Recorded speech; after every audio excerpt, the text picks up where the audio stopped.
I see Mr. Fernandez grabbing his jacket over here. All right, sir.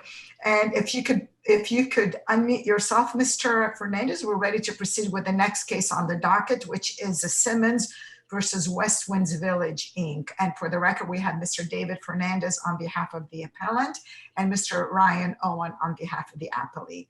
All right, Mr. Fernandez, you are given 20 minutes. How much time do you need for rebuttal, sir? 5 minutes, please, Your Honor. Very good, sir. You may proceed. Please, the court, counsel. Your Honors, we are asking today for the court to reverse the trial court and denying Mr. Simmons prevailing party attorney's fees. The crux of this case starts off in this manner.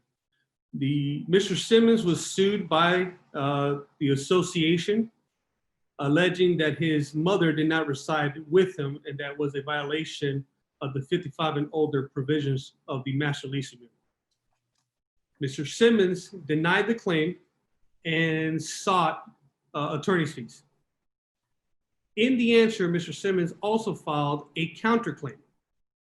In filing the counterclaim, or excuse me, in responding to the counterclaim, the association answered the counterclaim, raised an affirmative defense that Mr. Simmons was not entitled to attorney's fees for the counterclaim, and importantly, failed to plead for attorney's fees themselves.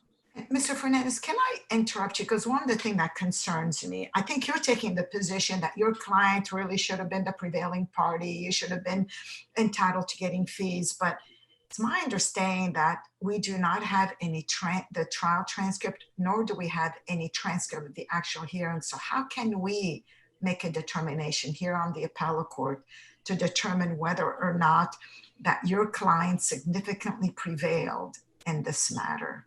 Well, Your Honor, I want to make sure that we're clear. We're asking the court that we're arguing that the trial court erred in applying and adopting the significant issues test. So it's a de novo review on a matter of law that the proper test should have been separate and distinct claim. On these issues, there is no dispute.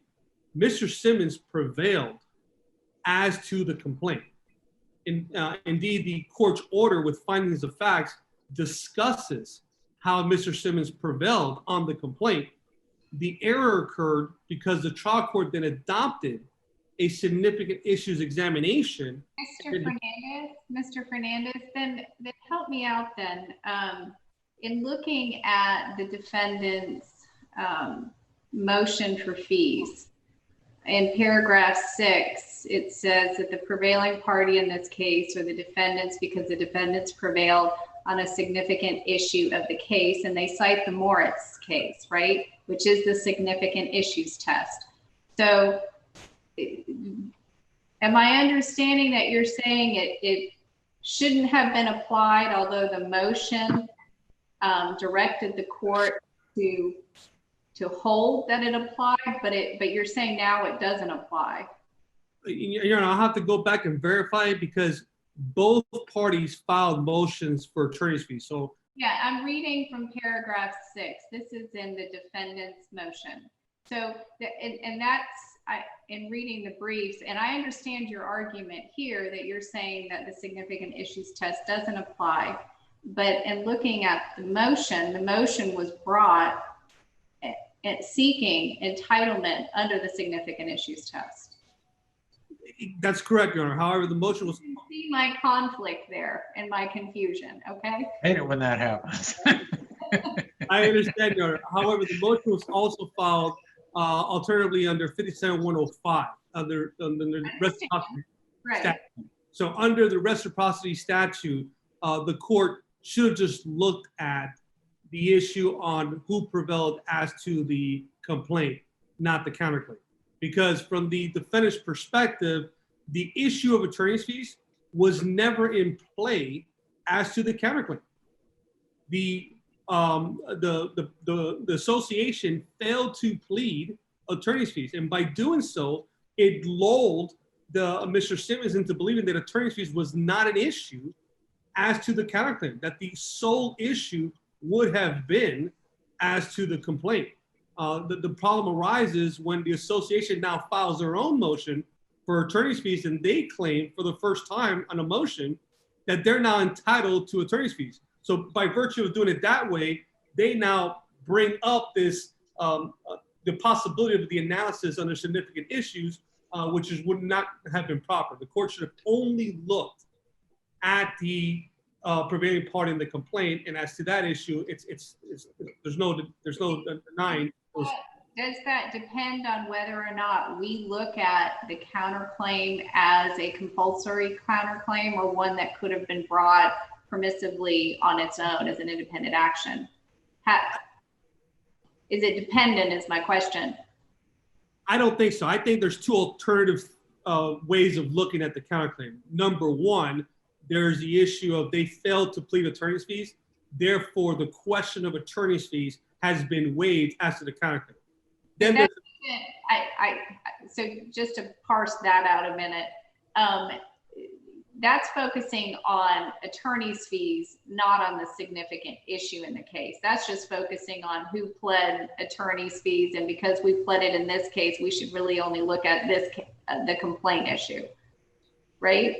Yes, Your Honor, but I think if we start looking at the Olson case that was cited in our brief, what happens is where one claim has a prevailing party attorney's fees issue and the others do not, then the courts are limited to looking only at that specific issue of attorney's fees. And therein lies the problem with this case. Because Mr. Simmons was traveling under the belief that this case, the prevailing party attorney's fees was only as to the complaint, it wasn't until a motion was filed by the association seeking attorney's fees on a counterclaim that then this issue came up that, is a prevailing party under the counterclaim. So what you're saying then is that it shouldn't have even, the counterclaim shouldn't have even factored into the court's analysis on a prevailing party. That's correct, Your Honor, because of the failure to plead. And yes, because of the failure to plead. And then again, we have and because of that, then are you saying then the fact that they brought a counterclaim, whether it's permissive or if it's compulsory, it doesn't really matter? That's correct, Your Honor. But just for the heck of it, what do you think it was? Permissive or compulsory? Your Honor, we believe it was permissive, and we believe it's permissive because even though it was based on the master lease, just like the original cause of action was. That's correct, Your Honor, and it's not as simple an analysis as saying they're both arise out of the same contract, therefore they're always going to be compulsory. That's the Feinstein. The Fielder versus Weinstein case. So actions can, claims and counterclaims can arise out of the same transaction and occurrence. But in looking to determine whether they're compulsory or permissive, we have to look at what is the basis for the actions and timelines that the parties are asking the court to look at. And what's interesting is, in this case, it's undisputed that the claim itself was for all the time periods and all the actions that occurred prior to June 5th, 2017. But the counterclaim looked at all the actions and the timelines after June 5th, 2017. So because we're looking at separate facts, separate timelines, and June 5th, 2017 being the point of debarkation, these claims would have been permissive and are not compulsory. So under that alternative argument, then we believe that it is a separate distinct analysis. I know that the association relies heavily on the Moritz case from the Supreme Court of Florida, but I've reviewed the Moritz case, and what's interesting there is the Moritz case never discusses the parties' failures or whether the parties failed to plead attorney's fees. In fact, I believe that it's assumed that the parties all asked for attorney's fees and that each claim would have allowed for attorney's fees. So the Hoyt case is actually not similar to what we have. What we have is more like the Supreme Court case that came before Hoyt, the Folta case. In the Folta case, there were five claims, and each one regarded a separate timeline and set of facts that were independent from the other claims. In that case, the plaintiff prevailed on one, but lost on four. There, the court said you had to look at each one independent of the other. So we believe our case is a little bit more like Fulton. Realistically, I think the one that kind of really gets us over the hump is the Olson case. The Olson case is a matter in which it was an association and a homeowners as well. And what happened there was they were all arising out of the same association documents, but some of the claims had prevailing party attorney's fees provisions. Other parts of the claims did not. And what the court said there is that you have to look at just the claims that have prevailing party attorney fee provision and not concern yourself with who won on the other issues. In that case, the association won on the issues that didn't have attorney's fees, but the homeowner won on all the issues that did have attorney's fees. That's similar to our case. So we believe we're a little bit more like Olson. However, I will submit that the specific set of facts in this case, I have not found in any of my research. But going back to Your Honor's concern, we believe the court erred by even looking at the counterclaim itself, because again, attorney's fees was not in play, was not an issue. There was a waiver because they did not. And your best case to support that is? That would be the case of Padgett versus Kissinger. And it's exactly the same facts we have? No, Your Honor. It just it stands for the proposition that. Right. Yeah, that's kind of what I thought. So there is. So in terms of this construct that you have, I mean, obviously what the trial court did, the trial court said, hey, you lost on the main claim and you lost on the counterclaim, no fees, right? I mean, that's obviously what the trial court did. It's pretty much that simple. But the position you have is, hey, they never pled for fees. Therefore, what happened in that counterclaim is irrelevant. We look solely to the main claim and that you lost, therefore we get fees. But you don't have a single case that actually has that factual scenario, do you? No, the closest we have, Your Honors, is the Olson case. The Olson case in which. That's what I thought. I just wanted to be sure. Correct, Your Honor. There's no case in which a party's been able to revive the issue of attorney's fees after having waived attorney's fees because they ultimately prevailed on the other side, then sought attorney's fees in the part that they prevailed. We don't believe that that's what the case law allows for because that would allow a circumvention as to the Stockman v. Downs cases and the line of cases that state that if you don't plead them, you waive them. So we don't believe that any case supports that position, that you can revive that issue and then bring that back into getting the court to adopt a significant issue test. Moreover, Your Honor, if the court properly adopted a significant issues test, I think that while I acknowledge we don't have any transcripts, by looking at the pleadings, we can determine that the significant issues was whether or not Mrs. Simmons was residing on the property. And in that, the court's finding the facts clearly state that there was no evidence to support that provision, and that on that issue, which is essentially what kicked off this entire case, Mr. Simmons prevailed on that issue. You know, Mr. Fernandez, one of the concerns that we always have as a review court when we do not have the transcript before us, we don't know how sometimes lawyers would go in and say, yes, Judge, even though our motion says that, we're going to take a different angle. We're going to concede as to that issue. We're going to present this other issue. All of this stuff is lost to us. So we really don't know what was presented before the judge, what was the reasoning why the judge did what the judge did. And that's the concern that we have, and that sometimes our hands are tied and for that. And that's primarily the reason why at the outset, I've asked you the question that we don't have that. I understand, Your Honor. But again, I believe with the findings of fact from the court, we can see why the court ruled in the manner it did. In the findings of fact, the court actually states that had the only issue been the complaint, Mr. Simmons would have probably been the prevailing party.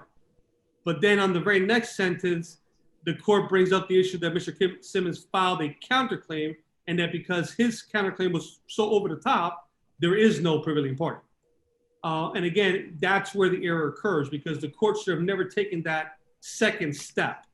The court should have never taken the additional step as to looking at the counterclaim, and by law was limited to looking at only the complaint and who prevailed in the complaint, because the complaint had a provision for attorney fees both by statute and what the parties alleged was also by virtue of the language of the contract itself. And again, because the parties had, because the association had failed to raise the issue of attorney's fees as to the counterclaim, the court should have never had taken a look as to that additional part. And actually, my timer just went off, so you have your rebuttal time at this time. You're welcome to go forward, or if you wish to reserve the rest for rebuttal, that'd be fine too. I'll reserve for rebuttal. Thank you, Your Honor. Very good. Thank you, sir. All right. And Mr. Owen, we're ready to proceed to hear from you. May it please the court, I'm Ryan Owen of Adams and Reese LLP, and we represent the appellee/plaintiff West Winds Village, Inc. I'd like to start by discussing the standard of review. The decision to apply the standard of review or the significant issues test by the trial court is reviewed de novo. However, once the court made that decision and applied the significant issues test, that decision as to who prevailed on the significant issues of the case is reviewed for abuse of discretion. As you pointed out, we have no transcript of either the trial or the hearing on the motions for attorney's fees. So in order to review this, it's a fact-intensive inquiry as to whether the counterclaim was a compulsory counterclaim or a permissive counterclaim. And whether or not that's all determined by the Lodano versus Turkey Creek. There are 4 factors that the court is to consider. If any one of those factors is met, it is a compulsory counterclaim, not a permissive counterclaim. And the first is the issues of fact and law are largely the same. We don't have a trial transcript, so we don't know whether the issues of fact were largely the same. The second is res judicata would bar a subsequent suit. We have the pleadings, and obviously based on the pleadings, if the case had come out one way and the plaintiff had won the underlying claim, it wouldn't have been an attempted constructive eviction, so that would have operated as res judicata as to the counterclaim. Certainly there'd be an open option because the claims were different. I don't know that res judicata applies, but certainly judicial estoppel would apply. Third, substantially the same evidence supported or refuted the complaint and the counterclaim. We don't know all of the evidence that was presented at trial, so we can't determine based upon the record that is before this court whether there is a compulsory counterclaim or permissive counterclaim. And finally, there was a logical relationship between the claims. The appellant did not even address this 4th factor in their reply brief, and it is satisfied if either of 2 standards are met. The first is the same aggregate of operative facts serves as the basis for both claims. And second, the aggregate core of facts upon which the original claim rests activates additional legal rights in the party defendant that would otherwise remain dormant. Again, we don't have the facts, we don't have the trial transcript. So I think that alone is cause for this court to affirm the lower court's decision. If you do dig into the facts and you do dig into the trial evidence, particularly the letters that the claim is based upon, you'll see that those letters are conditions precedent to the filing of the underlying complaint. Under paragraph 29E of the master lease, and that's on pages 1015 and 1016 of the record, it requires a 30-day notice to terminate the master lease based upon a breach. So the letters are operative facts that are necessary to support the underlying complaint, and they are also the basis of the counterclaim. So under the logical relationship test, it's the aggregate core of facts upon which the original claim rests that activates additional legal rights in the party defendant that would otherwise remain dormant. So I think that it's pretty clear that this is a compulsory counterclaim, or if it's not clear that it is a compulsory counterclaim, we at least can't tell from the record whether or not it was compulsory or permissive. I think it's also important to note that we don't have the bright line that the appellant is trying to draw on June 5th, 2017. the complaint doesn't just base, or the counterclaim doesn't just base the claims for constructive eviction on letters. It's based on harassment. It's based on an attempt to amend the lease, and it's based on a fourth factor that I don't have off the top of my head. But we don't have anything in the record that shows us when the harassment took place, when the attempt to change the lease took place, or anything else that formed the basis for that claim. So I don't think that it was wrong for the court to apply the significant issues test. It's what we both argued for in the trial court. As Judge Smith pointed out, it's in their own motion that they argued that they prevailed on the significant issues test. So it could even qualify for invited error. Beyond that, the appellant is arguing that attorney's fees were not at issue in the counterclaim. That's incorrect. Attorney's fees are pled in the complaint. They're pled in the answer. They're pled in the counterclaim. Under the Stockman versus Downs case and Precision Tune Auto Care versus Radcliffe, which are the two cases relied on in the Paget case that Mr. Fernandez referred to during his argument, they're just a requirement that it be set forth in a pleading rather than a motion. And our demand for attorney's fees was set forth in a pleading. Now, the Paget case, there is language in there that supports the argument that Mr. Fernandez is making. However, it's dicta. In that case, the buyers were the defendants and appellants. They sought attorney's fees for prevailing on the complaint for breach of contract, and they lost on their counterclaim. So it's somewhat similar in that regard. However, if you look at the opinion, there was no appearance for the appellees. And the court says that there was a waiver of the claim for attorney's fees because it was not pled in the answer to the counterclaim. And it discusses an award of attorney's fees to the appellee or the absent appellee for winning on the counterclaim. Well, that wasn't the issue in the case. The issue in the case is whether the buyers were entitled for winning on the complaint. Beyond that, if you go into the record from Broward County, which is still available online to this day, the argument in the trial court was that the seller, Norman, did not plead attorney's fees in either the complaint or in the answer to the counterclaim. That fact is left out of the appellate transcript or the appellate opinion, possibly because we had no appellee in the case in order to fight the decision. So I think it's of little precedential value.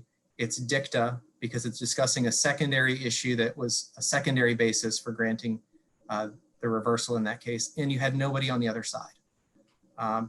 So we don't know why the record between the record in the trial court, which refers to no demand for attorney's fees in either the complaint or the answer to the counterclaim, is different from the appellate order reversing it that says there was no demand for attorney's fees in the answer to the counterclaim. And certainly the Stockman case that's cited in the Precision Tune Auto Care case that are cited by the Paget court are off point.